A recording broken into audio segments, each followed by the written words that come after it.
Right, so I finally received this from Astrons. Was a bit surprised because I don't drink wine, and I get this big box. And I thought, oh well, okay, I will go home with some wine. Finally opened the box and was really disappointed what I got. There. It happens to be my new QHY294M. Now, well, let's see what's inside. I might actually do the unboxing, show you the contents, or there's probably several other videos out there.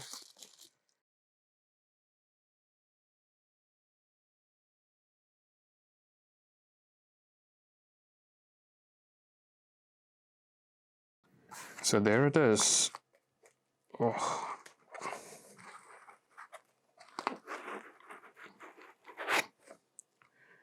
That is the new camera.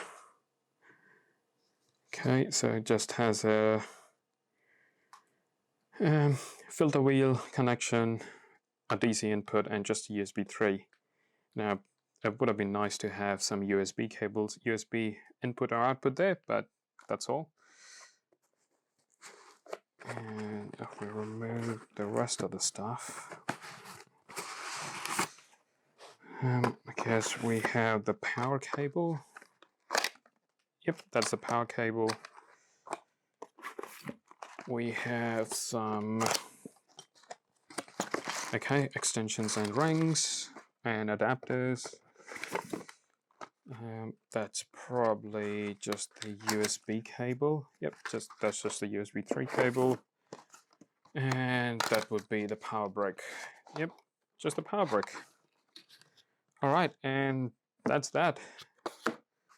So that's the 294M. So hopefully, now I don't have a QHY filter wheel, so hopefully this fits with the ZWO filter wheel. And once I do that, I'll probably do another video. Cheers! So I've got the ZWO mini filter wheel, and it already came with this adapter, and this is a M42 adapter, I think, that came with the QHY camera. So I have this little card that QHY includes in there that shows how much spacing you need, which is 55mm.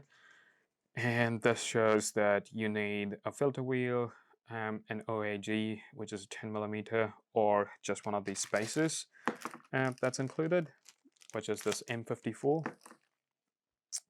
And then a 0.5 3mm and a 5mm spacer, which equals to 55. But then I found that if I just use this little adapter here to screw straight into the camera, which is just as easy. Okay, that's a horrible noise. Okay, anyway, so that's in there. And then if I just use this M48 adapter, it's an M48 or an M42, I'm not quite sure. But anyway, this just screws right in. And according to this, 55mm will be from the camera. So if I just use this calipers, and if I go, and just so happens that it's exactly 55. Not sure if you can see that, but that is 55mm. So hopefully if I just put this straight onto my telescope, which is the 86.5 EDQ, I think we'll be fine. Unfortunately, because I got the new camera, traditionally it is cloudy tonight. But I'll see if there's a clear patch, or I might just have to try and power it on and see how it goes. Might just try to get this to minus 10 degrees and maybe try and focus on something far away. But yeah, I was really worried the ZWO won't fit onto the QHY, but it happens that it wasn't that hard. We'll only know once I put this on telescope and actually shoot something. But yeah, let's see what happens. So that's my scope. That's my Orion mini guide scope. The guide camera, I've got an EF here.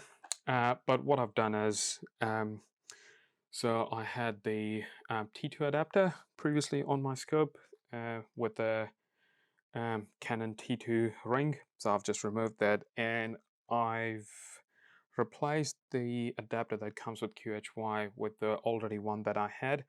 Now that's 5 millimeters longer, so I'm hoping that wouldn't be a problem, because then I can easily put this in and out. So hopefully, if I just squeeze that in, okay.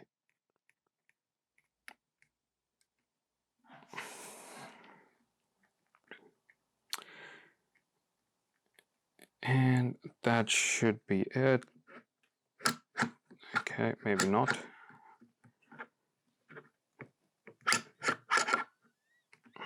Okay, that'll be it. So there should be a third screw at the bottom. Actually, no, there are just two. But that is nice and sturdy. Yep, that's nice and sturdy. And that should be it. So hopefully I should be able to get focus. If not, I'm just going to use this to try and focus. Yeah. Well, I will let you know what the results are. So it's been around a week that I've had my new QHY camera, and then after I sorted out the ZW filter wheel and I sorted out the focus, well, actually, even before I sorted out the focus, I set my mount up and then tried to get the camera to connect, and I probably spent around 3 hours on Thursday trying to get it, and I just couldn't get the camera to connect. And then I spent the second day as well, roughly around 2 hours, and then finally got in touch with QHY, only to find out that I could not use the camera with a really long USB. Now, I do that because I have to leave my mount in the driveway so I can use it from the inside. But because the camera is USB 3 and the limitations are up to 3 meters, I could not use my 5-meter long cable.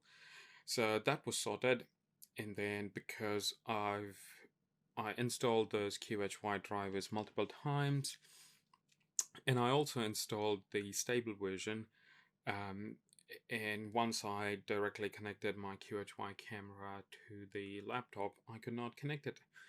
Now, that was an easy fix. I just had to reinstall the drivers, make sure I had the better drivers that were meant for 294M, and once they were sorted, the camera was connected and it was great. And then I used Nina to connect to my mount, my focuser, my filter wheel, and the camera, and they were all perfect. So last week I just gave it a test run, and as you can see, I did struggle a bit at the start. Now again, this image here, it was a windy day. Oh, sorry, it was a windy night. Anyway, so you can see in here this blue frame. It's a bit. Now I'm using the Bada LRGB and HA filters. Now this is blue. Again, blue is, they are known for these halos. So this one here, ignore the trailing. I fixed that in the other images. This was the very first test image. And then the green, again trailing. And then we have the red, a little bit of trailing, and the HA. Lot less trailing, most probably because those trails were never registered. But again, I actually really like the frames. There is a master frame somewhere. I will quickly check. Darks. Actually, I'll take a single dark first. So this is the dark, and from just within the pixel side calibration, I could easily remove that amp glow, so that wasn't a problem. So although this was test frame and I had a lot of trailing in there, I still decided to go and process this image just to see what's possible with like single 2-minute shots. So all of this combined, that would make around 6 minutes. And once I stacked, this is the image I got.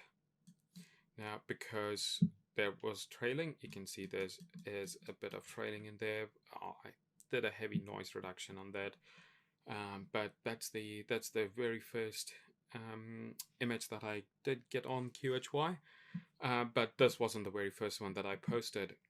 Right after that, I slewed to another target, which was the Tarantula Nebula, which is in the Large Magellan Cloud. And this was my very first frame.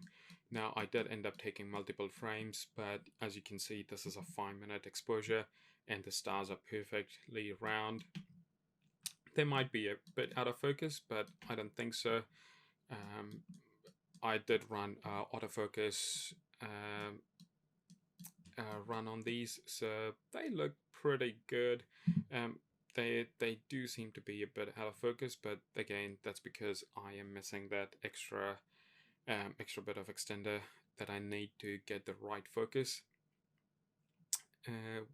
So with the focus, originally I thought because of the focuser on my 86.5 EDQ, I could just focus out and I can get the camera in focus, but happens that I need a little bit more. So currently it's just hanging on, but I went online, bought a few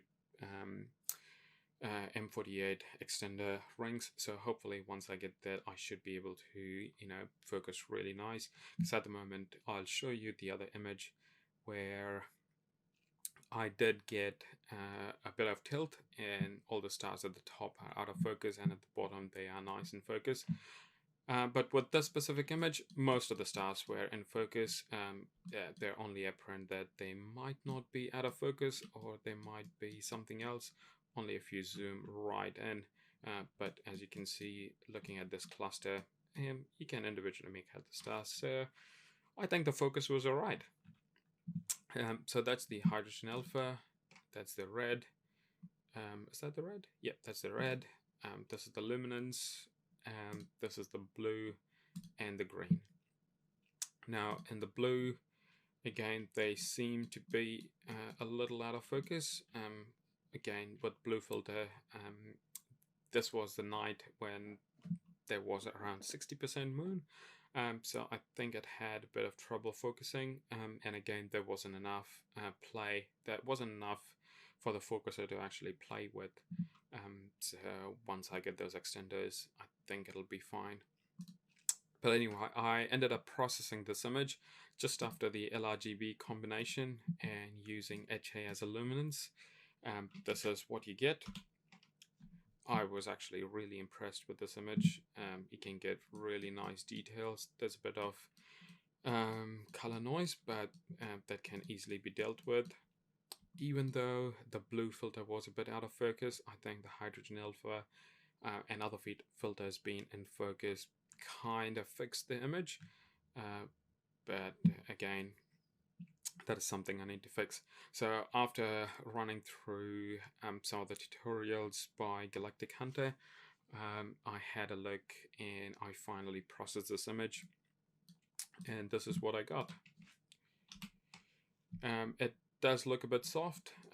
That again, I'm used to doing DSLR workflows, and in the past I've tend to use noise reduction a lot more because of the noise profile, but I tried to hold myself back. But this is what the image is. So this was a total of I think I spent like half an hour on the hydrogen alpha. No, actually, I think I did 15 minutes. So I took, no, that's right. I did take half an hour of hydrogen alpha and then I think I did 15 minutes each of red, green, blue, and the luminance. Now I did decide to throw the luminance channel off because I used hydrogen alpha instead. But this was the image. I was really stoked about this one. So the second image that I went with, where I did find a lot of tilt, was the Skull and Crossbones Nebula. As you can see, the stars here look really nice, but then as I go up, there, that's all out of focus. So this is again because the camera had a tilt, which I really need to fix. So despite it having a tilt, I'm just playing around with the camera, the settings, the gain. I'm not sure what are the gain settings.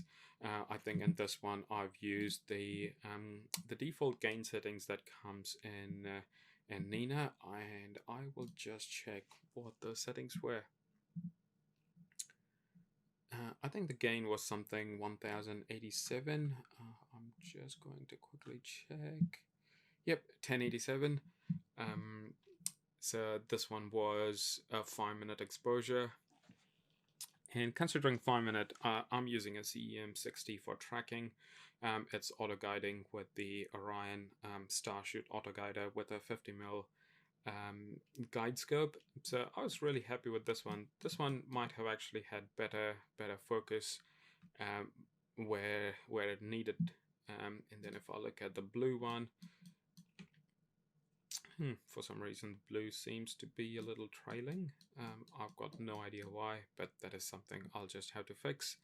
And then the hydrogen alpha, really nice round stars. So once I did the combination and the processing, I did have to crop a bit at the top, where actually at the top where there were the stars were out of focus. But then again, this is the image. So overall, I think I'm happy with the results that I've got so far. Unfortunately, I haven't had any clear nights since. Yesterday, I was planning to shoot the Statue of Liberty Nebula.